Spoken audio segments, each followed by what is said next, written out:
भारत के electronic voting machine fraud proof है, इसमें कुछ गलती नहीं हो सकती, ऐसा इलेक्शन कमीशन का कहना है। लेकिन हमने इस वीडियो में दिखाया है कि किस तरह से इलेक्ट्रॉनिक वोटिंग मशीन में फ्रॉड करना आसान है।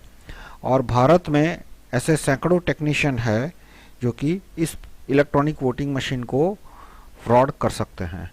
आइए हम बताते हैं कैसे। मान लो कि आप वोट देने जाते हो और आपको एक पेपर दिया जाता है, फिर आप एक इलेक्ट्रॉनिक वोटिंग मशीन के पास वो पेपर लेकर जाते हो और मानो कि उसमें से एक आदमी हाथ लेके आपका बैलेट ले लेता है, फाड़ के फेंक देता है उसमें से वोट पड़ने के बाद, और एक आवाज आती है कि यू वोटेड, बीप आता है और इलेक्शन के बाद वो आदमी एक काउंट देता है कि किसने कितना वोट दिया और वो कहता है कि उसने ईमानदारी से काउंट रखा। इलेक्ट्रॉनिक वोटिंग मशीन इस पर्दे के पीछे आदमी के सिवा और कुछ नहीं है। इंडिया के इलेक्ट्रॉनिक वोटिंग मशीन की बात करते हैं। इसमें एक कंट्रोल यूनिट होता है और दूसरा होता है बैलेट यूनिट।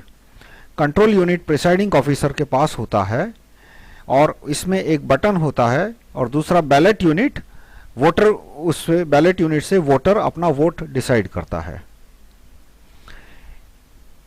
आइए हम आपको एक इलेक्शन दिखाते हैं। इसमें कंट्रोल यूनिट पे प्रिसाइडिंग ऑफिसर जब बटन दबाता है और वोटर उसको अपने उम्मीदवार को वोट देता है। चलो हम हर एक उम्मीदवार को 3 वोट देते हैं।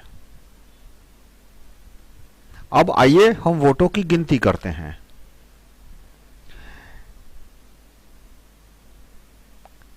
पहले उम्मीदवार को 7 वोट मिले, लेकिन कुछ गड़बड़ है क्योंकि हमने तो हर एक उम्मीदवार को 3 वोट दिए थे। और उसके बाद के उम्मीदवार को 2 वोट, उसके बाद 2 वोट, उसके बाद 2 वोट, उसके बाद 2 वोट, यानी कि 4 उम्मीदवारों के एक एक वोट पहले उम्मीदवार को मिल गए। आइए हम दिखाते हैं ये कैसे हुआ। हम आपको इलेक्ट्रॉनिक वोटिंग मशीन खोलकर दिखाते हैं। इसके अंदर एक चिप है जो कि अमेरिका में बनता है और मेमोरी है जिसमें वोट स्टोर रहते हैं।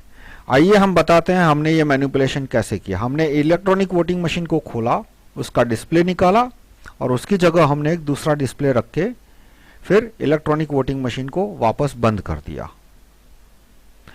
दूसरा डिस्प्ले में खूबी क्या है, दिखने में तो वो ओरिजिनल डिस्प्ले जैसा ही है, कोई कह नहीं सकता कि ये ओरिजिनल डिस्प्ले से अलग है।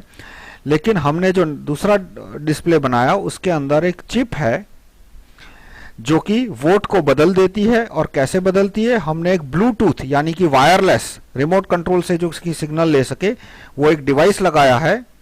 यह डिवाइस वायरलेस से सिग्नल लेता है कि किस उम्मीदवार को ज्यादा वोट देने हैं। अब हम मेमोरी मैनिपुलेशन का ट्रिक दिखाते हैं। इलेक्ट्रॉनिक वोटिंग मशीन कमरे में बंद होते हैं। यदि कोई आदमी इस कमरे में घुस जाए और इलेक्ट्रॉनिक वोटिंग मशीन को खोल के ये हमने जो इंस्ट्रूमेंट लगाया है वो इंस्ट्रूमेंट लगा दे, इस इंस्ट्रूमेंट के ऊपर कैंडिडेट नंबर सिलेक्ट किया जाता है। ये इंस्ट्रूमेंट इस तरह से लग गया। अब 1 सेकंड के अंदर वो 700-800 वोट बदल सकता है। और एक और भय है, इलेक्ट्रॉनिक वोटिंग मशीन के अंदर जो चिप है, उस चिप के अंदर का जो प्रोग्राम है वो किसी को पता नहीं है। अमेरिका में ये चिप बनती है, ये प्रोग्राम भारत के इंजीनियर बनाते हैं और अमेरिका में इस प्रोग्राम को चिप के अंदर डाला जाता है और ये चिप भारत आता है। उसके बाद इस चिप को कोई पढ़ नहीं सकता कि इस चिप में क्या प्रोग्राम लिखा है। यदि इस प्रोग्राम को बदल दिया गया या तो इस प्रोग्राम को चिप में डालने वालों ने कोई अलग प्रोग्राम डाल दिया तो भी भय रहता है कि इससे वोट बदले जा सकते हैं। Program itself is frozen. It cannot be entered. It cannot be read. Even the BEL and ECL cannot read what is in the program. ये वही पर्दे पीछे का आदमी है और ये चिप है, और इनके इसमें यदि वो पर्दे पीछे का आदमी कॉम्प्रोमाइज्ड है तो फिर वोट बदल गया। उसके बाद जो सेफ गार्ड है वो भी इनसफिशिएंट है। जैसे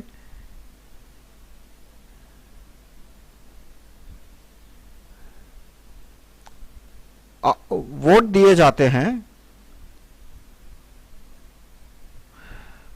और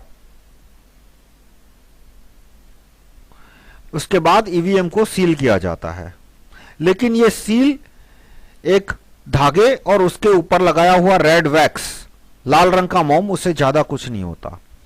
इस सील को काफी आसानी से तोड़ा जा सकता है और वापस लगाया जा सकता है, और वापस लगाने के बाद यह कहना नामुमकिन हो जाता है कि यह सील पहले वाला ही था या कुछ और है। सील को बनाने का कोई अच्छा तरीका नहीं है फुल प्रूफ सील को, जिसके सील को फुल प्रूफ बनाया जाए। इलेक्शन कमीशन कहता है कि कैंडिडेट का उम्मीदवार का नंबर है वो तो चुनाव के कुछ एक आध हफ्ते पहले ही दिया जाता है, लेकिन इससे कोई फर्क नहीं पड़ता,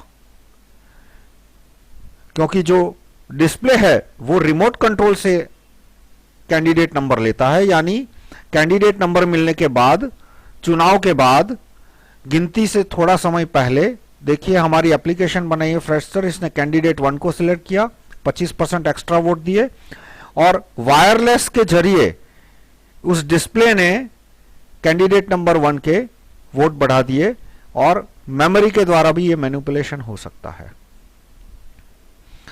तो इलेक्ट्रॉनिक वोटिंग मशीन है, इसमें छेड़खानी हो सकती है, और इसलिए बहुत सारे देशों ने इलेक्ट्रॉनिक वोटिंग मशीन पे बैन लगाया है। जैसे जर्मनी ने बैन लगा दिया, आयरलैंड ने बैन लगा दिया, ब्रिटेन ने, फ्रांस ने इलेक्ट्रॉनिक वोटिंग मशीन का प्रोजेक्ट ही कैंसिल कर दिया। भारत को भी यही करना चाहिए।